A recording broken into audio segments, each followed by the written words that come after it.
দ্বিতীয় হিজরিতে আল্লাহ রাব্বুল আলামিন রমজান মাসের রোজাটা ফরজ করেছেন। তার আগে কি ফরজ ছিল? তাহলে তার আগে ফরজ ছিল আশুরা রোজা। কিসের রোজা? আশুরা রোজার নাম শুনেছেন তো? কোনটা? হ্যাঁ, যেদিনে মুসা আলাইহিস সালাম এবং বনু ইসরাইলকে আল্লাহ পাক ফেরাউনের বাহিনী থেকে নাজাত দিয়েছে, এটা না? আচ্ছা, এটা আগে ফরজিয়াতের পর্যায়ে ছিল। যখন রমাদানের সওম ফরজ করা হয় তখন এটা নফল হয়ে গেল এবং গুরুত্বপূর্ণ নফল।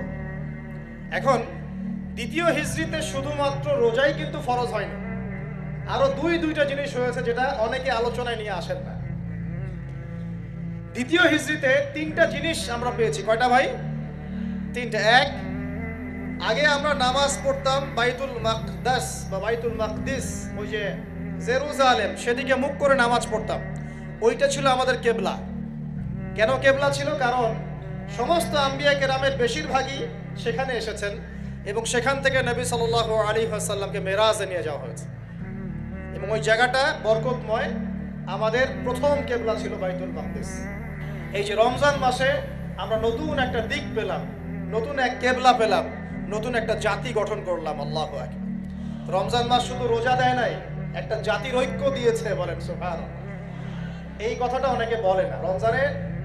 রমজানে রোজা ফরজ হয়েছে, পাশাপাশি একটা নতুন জাতির উত্থান ঘটেছে। তার নাম কোন জাতি?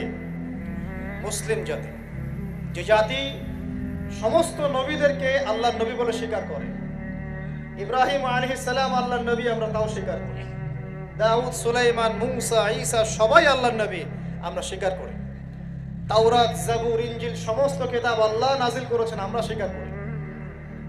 তবে আমরা বিশ্বাস করি এই কিতাব এবং রাসূলগণ একটা নির্দিষ্ট সময়, নির্দিষ্ট গোত্রের জন্য প্রযোজ্য ছিলেন। যখন মানুষ সেই আসমানি কিতাব বিকৃত করা শুরু করেছিল, আল্লাহ পাক নতুন কিতাব নাজিল করেছেন। এরই ধারাবাহিকতায় আল্লাহ পাক সর্বশেষ নবী মুহাম্মদুর রাসূলুল্লাহ সাল্লাল্লাহু আলাইহি ওয়াসাল্লামকে শেষ নবী করেছেন, যার পরে আর কোনো নবী নাই। এবং তার কাছে নাজিল করেছেন আল কোরআন। এই কোরআনের পরেও কোনো কিতাব নাই। এই যে একটা ইস্যু চলে মাঝে মাঝে, কিছু মানুষ আল্লাহর নবীর পরে নবুয়ত দাবি করে না? করে কি না? আপনারা মনে করেন যে এটা হচ্ছে একটা ধর্মতাত্ত্বিক ইস্যু। অনেকেই এটা মনে করে, বেশিরভাগ মানুষই মনে করে এটা একটা রিলিজিয়াস ইস্যু, তাই না? ধর্মতাত্ত্বিক ইস্যু। আসলে এটা একটা জিওপলিটিক্যাল ইস্যু, এটা একটা ভূ রাজনৈতিক ইস্যু। এটা শুধু ধর্মতাত্ত্বিক ইস্যু নয়। এই যে কয়দিন আগে মারামারি হলো না, আমরা তো অনেক খতমে নবুয়ত নিয়ে অনেক কথা বলছি না? আমরা তো বিশ্বাস করি মুহাম্মদ সাল্লাল্লাহু আলাইহি ওয়াসাল্লাম সর্বশেষ নবী, তারপরে কোনো নবী নেই। কিন্তু ভণ্ড নবী আসবে 30 জন। কতজন? বাংলাদেশে এই পাঞ্জাবকে কেন্দ্র করে এই যে ইংরেজ আমলে যে ঘটনাগুলো ঘটেছে, পাঞ্জাবি একজন মায়ের সন্তান বলেছে আমি মাহদি, আমি ঈসা, পরে বলেছে সেই নাকি নবী। নাউজুবিল্লাহ। তো এই ঘটনাটাকে আপনারা মনে করেন, বেশিরভাগ মানুষ মনে করেন যে এটা হচ্ছে একটা ধর্মতাত্ত্বিক ইস্যু। আসলে এই বিষয়টা হচ্ছে একটা জিওপলিটিক্যাল ইস্যু, ভূ রাজনৈতিক ইস্যু। এটার মধ্য দিয়ে একটা পলিটিক্স চলছে, সূক্ষ্ম পলিটিক্স। কেন একটা মানুষ এই দাবি করার সাহস পাবে একটা মুসলিম উম্মার মধ্যে, একটা মুসলিম সমাজের মধ্যে এরকম দাবি করার সাহস পাবে কিভাবে? একটা এলাকায় মনে করেন সবাই খাস পর্দা করে, ওখানে একটা মেয়ে কি একদম বিকিনি পরে বের হওয়ার সাহস পাবে? যখন সাহস পাবে তখন বুঝতে হবে ওর পিছনে অনেক শক্তিধর কোনো শক্তির হাত আছে। আদারওয়াইজ সে তত সাহস পেত না। বুঝতে পারছেন না? এখানে মনে করি কেউই মাদক সেবন করে না, সবাই মাশাআল্লাহ মুত্তাকি মানুষ। ওপেনে একজন মানুষ মদের বোতল ঘুরে মদ খাওয়া শুরু করে। এই সাহসটা যে পেল, নিশ্চয়ই এর পিছনে কোনো শক্তি আছে।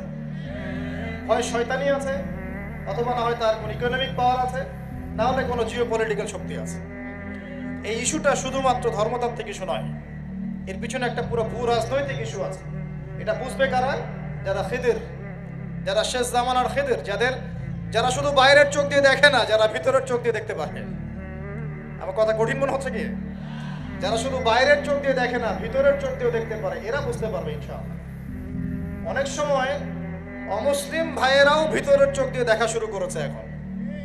হ্যাঁ, কোনো ক্ষেত্রে মুসলিমরাই ভিতরের চোখ দিয়ে দেখতে পাচ্ছে না, অমুসলিমরা দেখতে পাচ্ছে। কারণ আমাদের ভেতরটা তো এখন মানে করাপ্টেড হয়ে গেছে। অহংকার, রিয়া, গীবত, তমক, হিংসা, বিদ্বেষ, আমাদের কলব তো মরে শেষ। কলব মরে গেলে ভিতরের চোখ দিয়ে আমরা দেখবো কিভাবে? আল্লাহ রাব্বুল আলামিন আমাদের সবাইকে ভিতরের চোখ জিন্দা করার তৌফিক দান। প্রিয় ভাইরা, রমজান মাসে শুধু রোজা ফরজ হয়নি, সর্বপ্রথম যেটা হয়েছে কেবলা পরিবর্তন করে দেওয়া হয়েছে। কেবলা পরিবর্তন মানে কি? কেবলা পরিবর্তন মানে হচ্ছে একটা নতুন জাতিগত উত্থান, বলি আল্লাহু আকবার। এরপরে আমরা আর পিছনে ফিরে তাকাই নাই। ইহুদিরা মুহাম্মদ সাল্লাল্লাহু আলাইহি ওয়াসাল্লামকে স্বীকার করলো কিনা ভ্রুক্ষেপও করতে যায় নাই। আমরা আমাদের গতিতে এগিয়ে গেছি। মাত্র 10 থেকে 12 বছরের মধ্যেই, 12 বছর না, মাত্র 8 থেকে 10 বছরের মধ্যেই যেই মক্কা থেকে আমরা বিতাড়িত হয়ে মদিনায় গিয়েছিলাম, সেই মক্কা আবার দখল করেছি আলহামদুলিল্লাহ। শুধু সেই মক্কাই নয়, ওই মক্কা থেকে আমরা প্রায় অর্ধেক বিশ্ব শাসন করেছি।